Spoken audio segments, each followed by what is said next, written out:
Hi, I'm Aarti, and this is the very popular Royal Talens Art Creation Sketchbook. In this video, I'm going to show you how I tested it, how I work in it in mixed media, and then I will show you a little surprise at the end.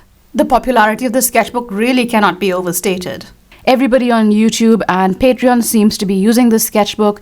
It's cheap and cheerful. It does come with a handy little elastic strap to hold your book together if you're the kind that likes to stick things in, and a very nice little ribbon marker, which most sketchbooks don't tend to have. It does have very cream paper, but it does lie flat. I inaugurated the first page of this sketchbook as usual with a tester page, trying all the different mediums that I use. Some of them did pill the paper a little bit when used in multiple layers like this Tombow, but only when the paper is very wet. Gouache paint does go down pretty well, and I didn't find any particular problems as such, except the fact that this paper is quite smooth, so if you're used to paper with a tooth, you might find this a little bit slippery. However, it does give a very nice smooth feel to whatever you're using. Acrylic gouache works just as well on this paper, perhaps a touch better than regular gouache does, maybe because it has slightly more sticking power due to the acrylic base of it. The main issues that I have with this sketchbook is the cream paper. Anytime you use translucent or transparent paints, the cream paper influences how the color appears because it adds that touch of yellowness. Now, if you like cream paper, that's great. Go ahead and use it. However, I do scan my work, and cream paper is an absolute nightmare for cleaning up once you've scanned the pieces. That said, layering other materials on top of the base that I'd already put on worked pretty well, even on the area that had pilled due to multiple layers of wet ink. In total, I used Neocolors, Tombow pens, gouache paint, acrylic gouache, watercolor, luminance pencils, polychromos pencils, graphite pencils. I think I used Poscas as well at one point, and the Winsor & Newton watercolor markers, as well as some gold paint. If you're someone who uses a lot of water in their work or uses watercolors, probably not the book for you because the paper does wrinkle quite a lot with excessively wet media. It's really great for dry media as well as gouache or acrylic type paint. I like to put markers or pencil down and then squish it with my finger, and that technique worked just as well in this sketchbook as in any of my others. On this section, you can see that I'm working where I put the watercolor paint down, and first of all, it took forever to dry, so hardly any of my mediums that were working on top were doing very well. But on the gouache and the acrylic gouache, which had dried really quickly, obviously they did much better, which is why I said watercolor is possibly not the best medium for this sketchbook. Once the color did dry, however, my usual pencils worked pretty well on it, as they do most of the time. Anyway, and also the show-through on this paper is pretty decent. It's quite thick, so it does not show through unless the wrinkling bothers you. Other materials like Neocolors also worked pretty well, even when I wet them with a brush. And when I did this on top of the watercolor, it did pill a little bit, but I don't think it would if you did it without the watercolor underneath it. I also tried a Neocolor one on top of everything after it had dried. Worked great, and I think that this is something that I'll probably do a lot. So overall, if you look at my tester page, most of the graphite doesn't show through. In fact, there's very little show through on this paper at all, just where I've put wet paint and a little bit of wrinkling perhaps, but pretty good. And then the rest of the mediums, I feel like my style will work really well in this sketchbook if I use opaque paint. Now, where I've used this bit, that's fine. And then where I had the pilling, that part is a little bit rough, but still workable. But the translucent paint, it wrinkled far more. No show through still, but I do feel like I might stick with wetting the Neocolor 2 and using that rather than using watercolor paint in this book. I've been using this sketchbook since I think early summer, and it was really nice to sit outside and sketch in it. It's slightly narrower than A5, so you don't get as much width, but it's a really comfortable size to stick on your lap while you're sitting outside and sketch. So obviously after I did that test page, I went on to use the sketchbook far further, and you would have seen it in some of my previous videos as well. And today I thought that I would show you the capabilities of this sketchbook by actually doing a sketch in it with you. I am doing the Burbfest challenge that Monkey Mintaka and Birdie Tam are running on Instagram, but I'm doing the shortlist. I'm only doing 5 of those drawings. So here are some of them. Let me get that out of the way. Here's the first one that I did, which is the Groove Build Annie. And I did it in my own style with a doodle person, a dog person looking at the bird. And then the second one was a king penguin. I kind of made them meet. And then the third one is going to be a blue jay. Now, the only blue jays I've ever heard of other than the bird is the Toronto Blue Jays, which is a baseball team. I don't know much about baseball, but let's see what I can draw. So let me open up my little pencil case and take out the supplies. I'm going to use a bunch of Tombow markers. Let me move my tea out of the way. I'm going to use a bunch of Tombow markers, some Poscas, some pencils, and you'll see me using them, and I will also summarize what I used right at the end. So here are the pencils. There's some Luminance, and there's also some Neocolor 2s and one Neocolor 1. While thinking about the composition, I'm going to keep the previous 2 in mind and also do a little research on what a blue jay actually looks like, what its shape is, and what its coloring is. I'm not going to use a reference, I'm just going to use a general picture to give me an idea of what it should look like, because I'm not going for realism here. Then I'm going to sketch it out. And because pencil isn't really visible, I'm going to speed it up at this point. So here we are at the coloring stage, and you'll be able to see the shapes of what I drew out as I color it in, starting off with a Tombow pen. I really like this color, and it's the same one that I used in the previous drawings, so it coordinates well for the entire series. Most of the base for this drawing will be filled in with Tombow, and then I'll use other media on top to create depth and texture and more of the feel of the illustration that I want to get. I am going to speed up certain parts because I'm pretty sure you don't want to watch this for 45 minutes, which is the time that it took me to draw this, including faffing about and looking for colors and choosing what materials to use. Occasionally, like just now, I'll slow it down so you can see the actual pace at which I work. For some things, it's pretty fast, like filling in areas, and then other places, it's quite slow because I want to consider and take my time and figure out what I'm drawing. There's really no right or wrong way. Some people are super fast at drawing or illustrating, and then others are very, very slow at their work. They call themselves slow artists, but I think in general, all artists start out slow and then you move on, and as you gain experience, you get faster and faster and faster at what you do. Anyway, so here I'm putting in the details of the blue jay, and I had to refer back to that picture just to see what the coloring is like. Not going for realism, but I want it to look somewhat like a blue jay since it is for the Burbfest challenge. If it wasn't, I'd just draw an imaginary bird and just go with that.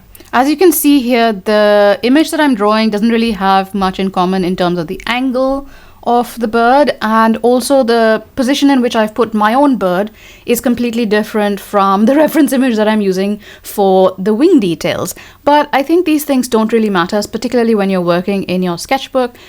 The artistic license that you use in order to get the image that you want to create is important. That's what makes your work entirely yours, and that's how you start to develop your own style of drawing or illustration. Now, back to my technique. After I've got a base of whatever markers I'm using, in this case Tombow markers, down, I try and layer up on top of that with acrylic pens, pencils, and other markers as well. Here I'm putting down some Posca, and the way I like to use it is to squeeze out some paint and then squish it around with this cloth, since I'm doing it on a larger scale, or usually with my fingers. What I'm basically doing is knocking back the color a little bit because I don't want it to be so bright white, but I do want the blue to be a little bit lighter. It also takes away the sheen of the acrylic paint, making it easier to use pencil over the top later. And yes, my 2 middle fingers are usually pretty mucky by the end of an illustration, but it's acrylic paint, does not come off onto anything else, so I can use my fingers over and over again without any color transfer. And sometimes when there is color transfer, it just makes it more interesting. When I started this, I didn't have any idea of what I wanted the background to be like. I just had an idea that there was this dog-headed person running somebody out at baseball. I think I got the position right, I'm not quite sure. But anyway, it's just a fictional piece of illustration. That he was running someone out at baseball and that this blue jay was looking at him. So as I finished those two pieces, I generally kind of made up the background of like a field with some trees in the background and added the legs of the guy who was being run out.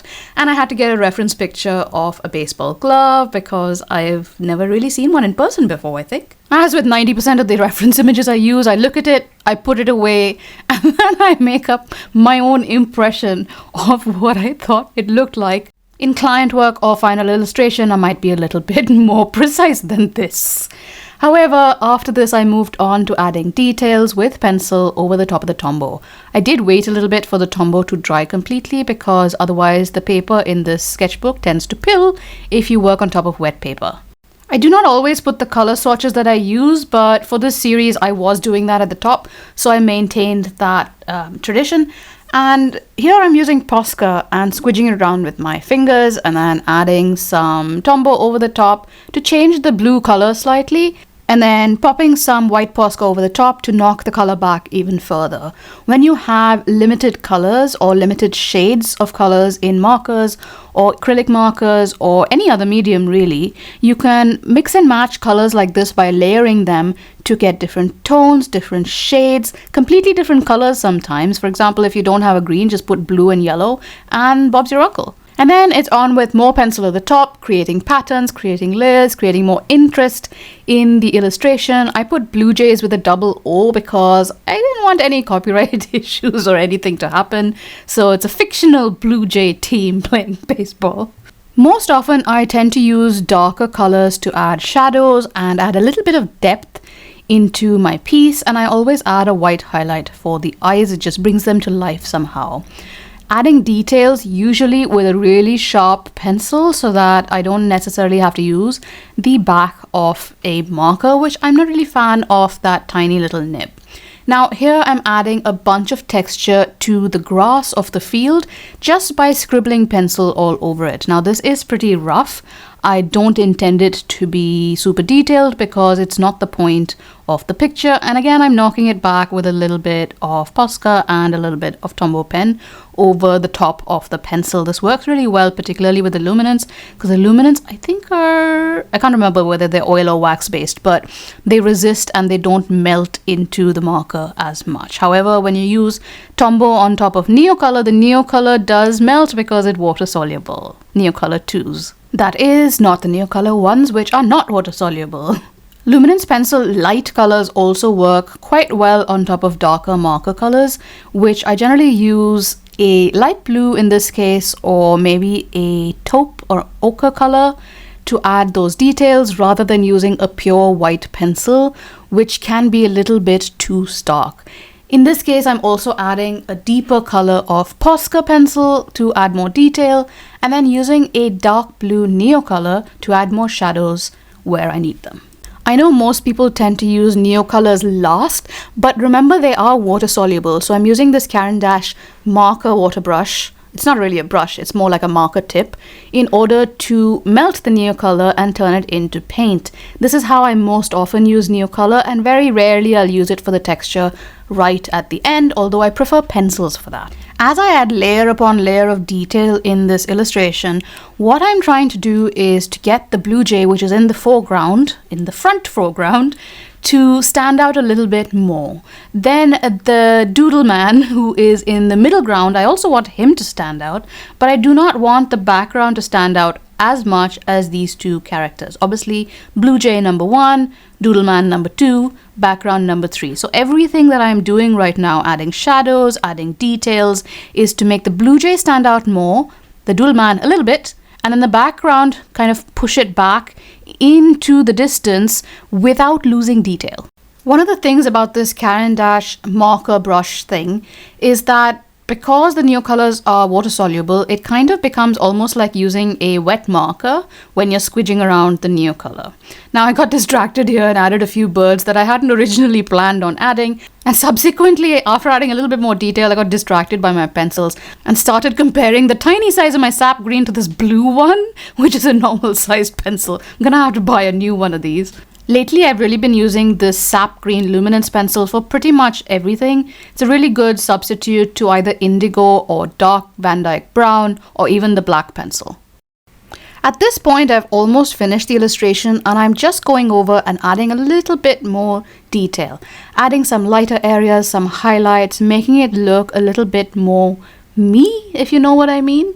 I'm adding my own personality into this illustration. I mean, the whole illustration is my personality, but I'm just adding those few details that make it more and more mine. I'm adding some texture, I'm adding more dark shades, and as you can see, when I'm adding the shadow here, suddenly that doodle man comes to life a little bit. Adding a little bit of black to bring the blue jay's wings further forward in the picture, adding more shadows to push the doodle man's leg back a little bit and to push the other baseball player randomly whose feet are sticking out, and more detail on the baseball, adding more white everywhere, and then it just generally making it a little bit more finished. Frankly, with any illustration, whether it's finished artwork or just in your sketchbook, there's always more that you think you can do, but at some point you've got to stop, because sometimes, as you would have seen from one of my previous videos, less is more. In this image, I've tried to limit the colors to mostly blues and greens, with the exception of the ochre for the doodle's skin tone, the face and hands and fur, and it overall gives it a more cohesive look to have slightly less colors. You wouldn't think it for the number of materials I've got listed up at the top, but it creates a more harmonious feel to it. You're better able to concentrate on the things that the artist wants you to concentrate on rather than your eye flitting all over the picture. And that's where composition also comes into play. The reason I have 3 different sections, the foreground, the middle ground, and the background, is to create a pull of your eye that first goes towards the blue jay, then towards the doodle man, and then floats around the picture, taking in all the other details subconsciously. You might not be actually looking at them, but you'll get the general gist of it. And with that, I am done with this illustration. Just the final little details. There is the third in my Burbfest illustrations.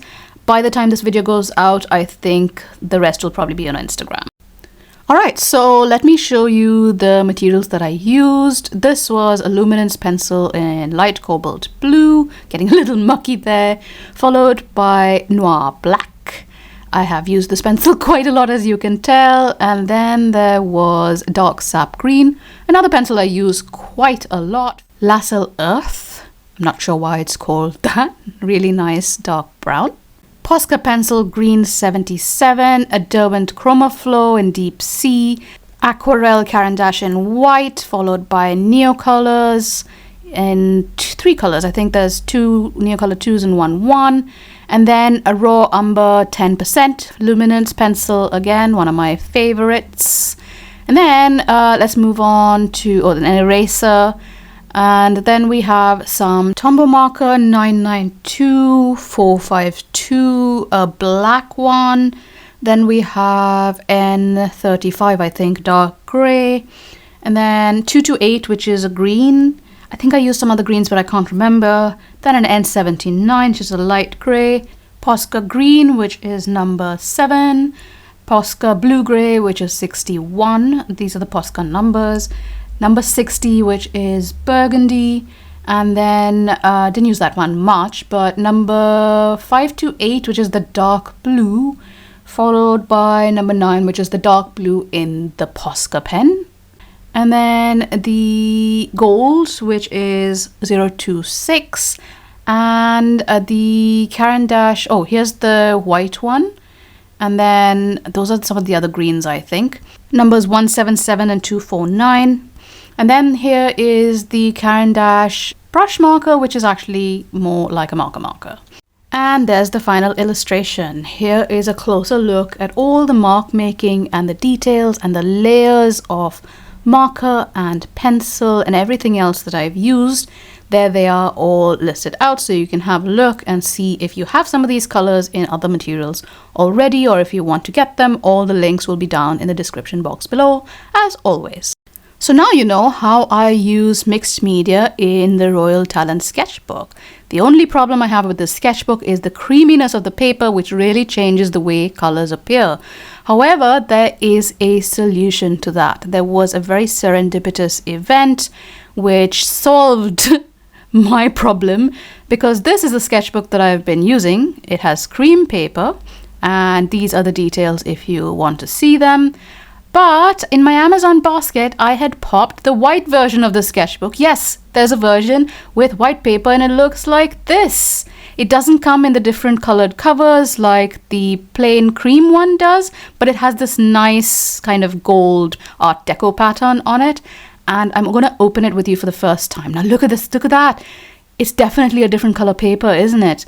And 1, 2, 3. Voila! Oh my gosh, look at the white paper. I think I will enjoy this far more than the cream paper.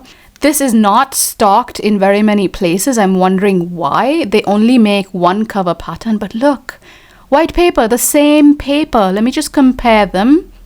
Let me just put them down here. Oh, it feels quite nice. Yup, feels exactly like the same paper, just one is white and one is cream. Maybe they bleached one, I don't know. It just feels exactly the same, except for the cover difference. That one comes in colors. This one only comes in this pattern, which is actually really nice. It has a nice texture to it and it's foiled, gold foiled all over the place. There's no indication on the label that it's white paper inside, but you can tell from the spine in case it's shrink wrapped wherever you're buying it. Hardly any places stock this. I think London Graphic Centre does, but I don't think Jackson's does. So I'm very happy that my husband accidentally ordered that. So you'll see me working in this one, but you'll also see a sketchbook tour of this other one, which I'm halfway through. Thank you so much for watching, and I will see you in my next video. Bye!